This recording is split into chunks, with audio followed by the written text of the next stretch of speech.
So I believe we're recording now. Yep. Yep. So we'll just get started. So my name is Sam Hauser. I'm the new Assistant Director for Student Engagement with Community and Civic Engagement at UNCP. And today we are doing a partner spotlight with Cape Fear Volunteer Center. They're going to share a little bit more about their organization, what they do, who they serve, what their impact is, and how you can get involved. So I am going to turn it over to Annie. Thank you so much, Sam. I'm Annie Anthony. I'm the CEO of Cape Fear Volunteer Center and the Big Buddy program in Wilmington, North Carolina. And you'll be able to see our contact information right now and at the end of the presentation. Thank you for being here and watching about the Volunteer Center.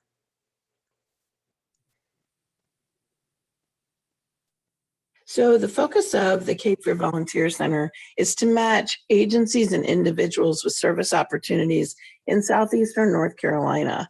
And that includes other nonprofits, civic organizations, government organizations, almost anything. We can match you up with where your interest area is. We have direct and indirect services, and some of our direct services include our mentoring program, which is called Big Buddy.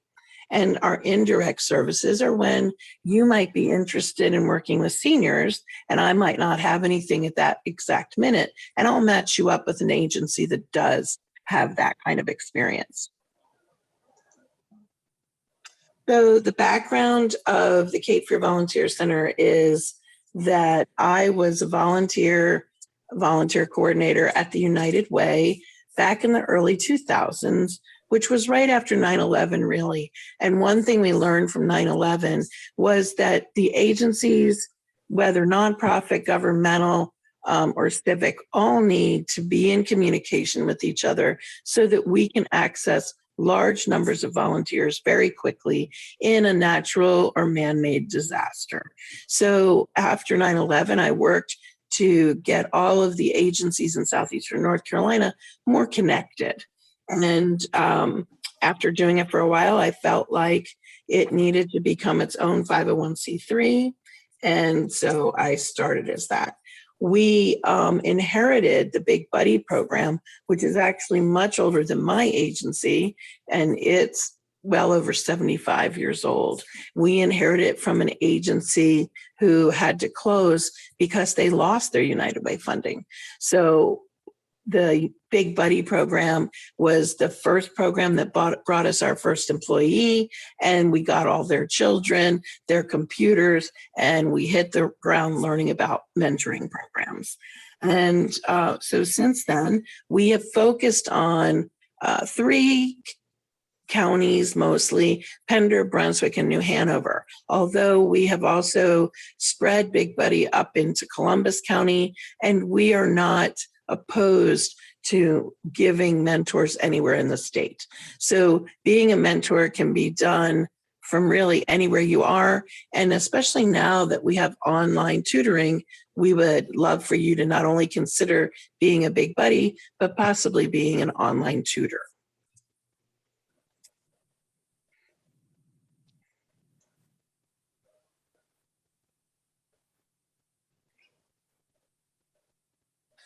So as this tells you, we will work with anyone and any interest you have. We will partner with you to get inside that organization. Many people have interests in literacy, designing, home building, working with seniors, children, animals, anything. We can get you connected.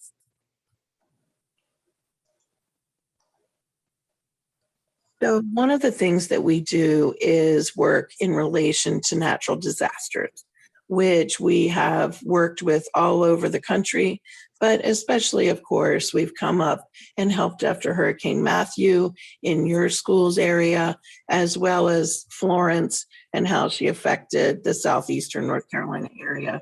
We do everything from the day after the disaster hits. We will then begin finding out, distributing the food, who's out of power, who is being disenfranchised and try to help them be more included. The Hurricane Florence was the first time our country really saw a large number of apartment buildings being condemned. And so we had to move large numbers of people out of where they were living into new situations. So a large number of hands are always needed when we do a disaster. We do not do any search and rescue. So if you're interested in that, I'd plug you into someone else. We also do service learning, which you've probably done as a student prior to now, possibly even at college, where it's a specific method on that is engaging research as well as appreciation all the way through. So you get to participate in the planning, execution, and then reflection. We have kids care clubs, which a lot of parents are very service-minded. So they want their children, possibly the kids in the neighborhood, to get together and do little service projects. And so we help them do that. It's something you could do up there as well. CareNet is where we hope that people in the community will not fall through the net of society to catch them. But oftentimes, the government agency might not get back to them, or they might not have the reading skills to process the paperwork. So we try to help those people who have not been able to get the help they're seeking. Even if it's not something we normally do, we will come alongside that person and advocate for them and direct them towards the resources that can help them. And oftentimes, students, especially social work students or criminal justice students, will find this very helpful in getting some experience with your degree program. The Angel Tree we're working on currently, getting ready for Christmas. We will give Christmas presents to right around 300 children. Our tree is different in that they cannot be participating in Salvation Army or another church. These are people who might not normally be served, especially kids over 12. A lot of agencies don't provide Christmas to teenagers, and we really feel like teenagers need to be remembered. And then, of course, Big Buddy, which is one-on-one mentoring for at-risk youth. And really, it's designed to show kids things they aren't currently seeing in their regular life. Many of the kids that live in housing project areas don't even realize they live right by the beach. And so we want to show them access to the beach, take them on a tour of the college campus, and let them see college positive information so they're constantly thinking about what they're going to do after they complete high school. They don't have to go to college, but it's called College Positive. So we're encouraging them towards community college or trade school, anything beyond high school.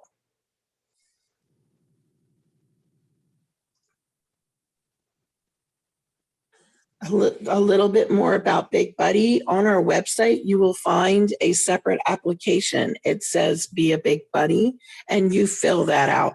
To be a regular volunteer, you'll see volunteer registration form. That's usually the first one people fill out. But if they're interested in Big Buddy or being a mentor, then we will direct you to fill out the secondary application, which asks you a lot more stuff so that we're sure that we're making the best match possible. You will, however, get to pick the child that you want to be a mentor to. You can select, based on age, sex, race. You'll have information to if there's incarceration in the family and income level, all of that, so that you're getting out of it what you want to, as well as the child.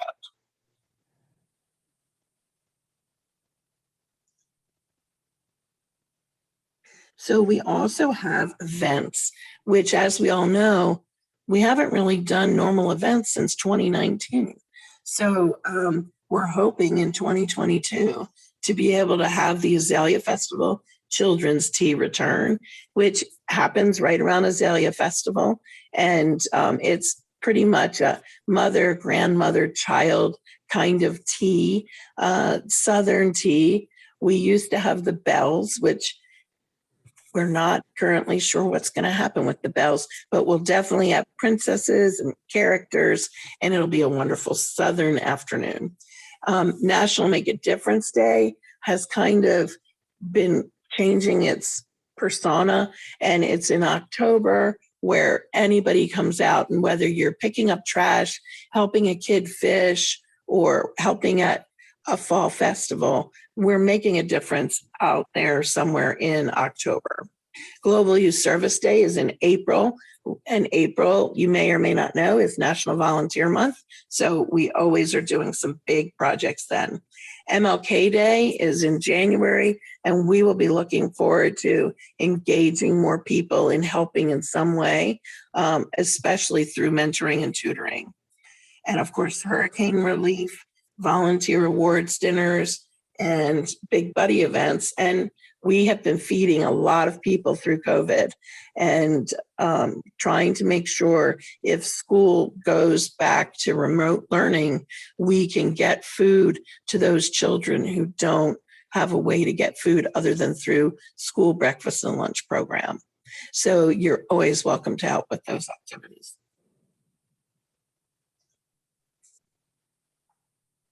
Some fun pictures of people doing things with big and little buddies. The top picture with all the people in it, that's actually National Make a Difference Day, where we take all the at-risk youth in the community and we go fishing, which many of them have never gone fishing. Then we do yoga on the beach, we do science, we have food and relay races, learning to surf, all kinds of things. So you're always welcome to help with that.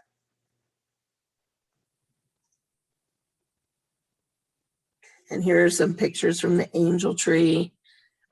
We try to bag everything up for mom so that the kids don't necessarily see what they're getting. We try to be very stealth Santas. The bottom left-hand picture is the organization of all the gifts, because we take what the kids want, what the parents have indicated, and then what has been donated, and then we make a giant sack for each kid. It's quite an undertaking, so volunteers are always needed then.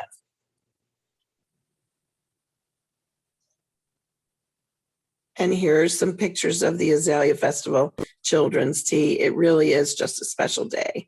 And we usually have 3 tables of 10 donated for at-risk youth. So it's not just for people who are from means. We try to get everyone in the room.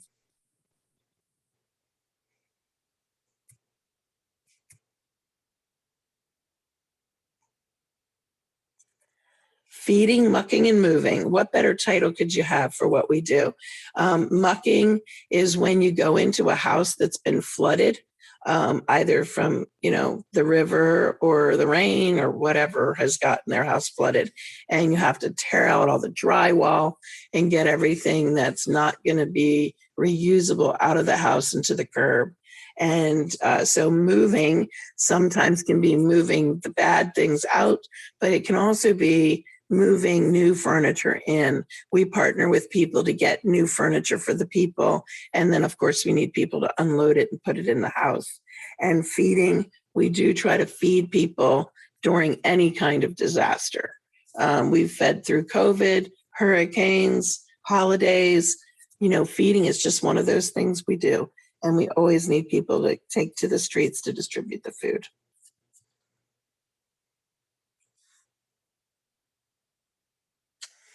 Our tagline is volunteers make it happen.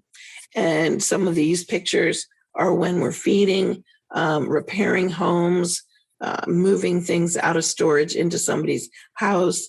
The upper right-hand corner, this lady, she didn't have hardly anything left after the hurricane.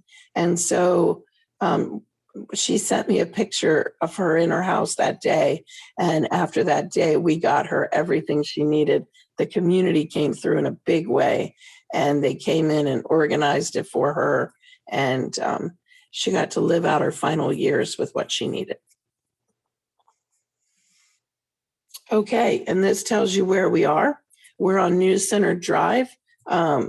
right near the side entrance to Walmart, or all the car dealerships are on this road. So come see us and we'll be happy to get you to work. One program I didn't mention is if you should need community service hours for some kind of crime, we also have a program for that. So feel free to give us a call and I'll send you information on that. Or if a friend has an issue, feel free to refer them to us to help them. Thank you so much, and we look forward to seeing you. All right. Thank you so much, Annie, for sharing more about your organization. You have so many incredible programs. I really love that, especially like Angel Tree, that you also do gift giving to teenagers, because you're right, that is a population in that respect that's typically neglected. Yeah. So that's really powerful work. And so, one question I have is, why do you think it's important for students to get involved with their community? Well, I think that the beginning is the most important because it's a resume builder. We try to get kids involved when they're in junior or senior high, middle school or high school, and so that they have something on their resume when they go to fill things out for colleges. That's one basic thing. But that same premise applies to a mom who's been home raising her kids for a while and wants to re-enter the workforce. The key thing is it gives you more things to talk about to a potential employer when they're talking to you about, tell me an experience that you've had doing X, Y, and Z. You'll have a point of reference to jump off from. And volunteering can give you that experience to be able to have meaningful conversations with colleges and future employers. You're right. That is important. It's what I tell students all the time, a future employer is not going to look at your GPA. They're going to look at the experiences that you've had and how that has impacted the way you make determinations in different situations. Right. And they can also show their leadership skills.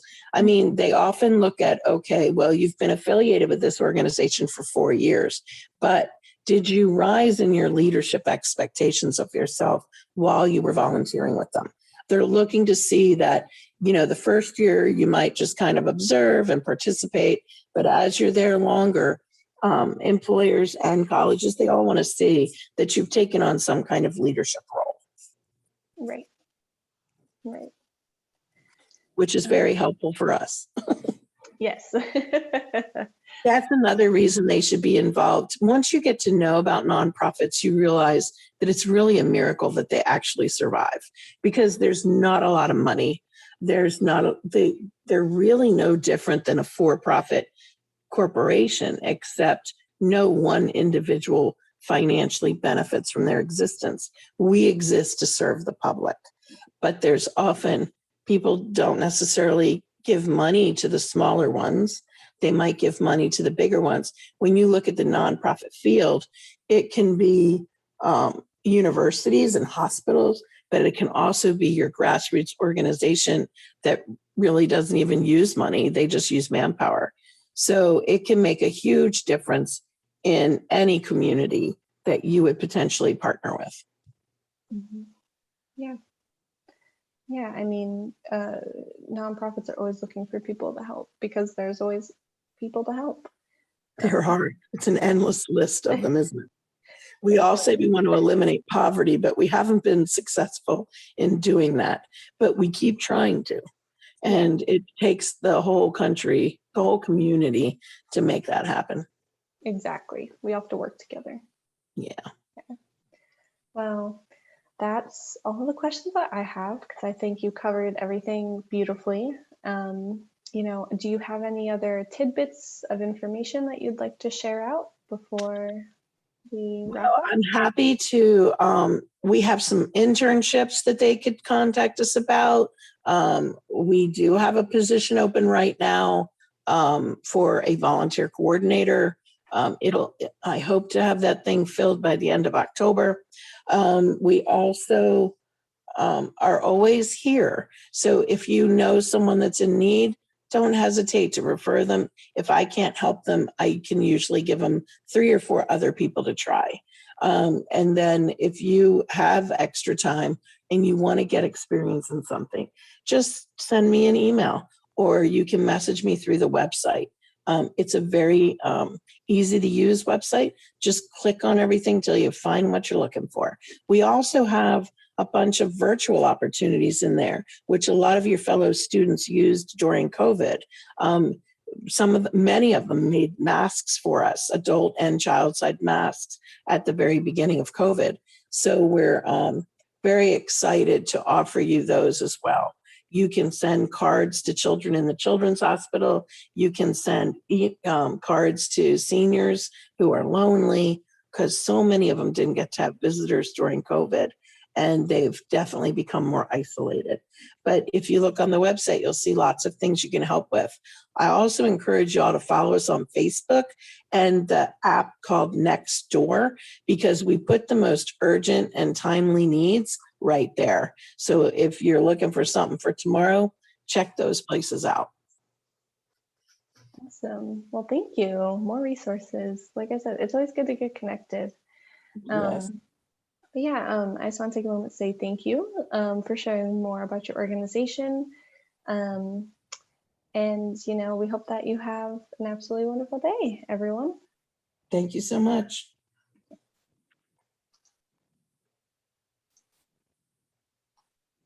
Now I'm trying to figure out how to stop recording. There we go.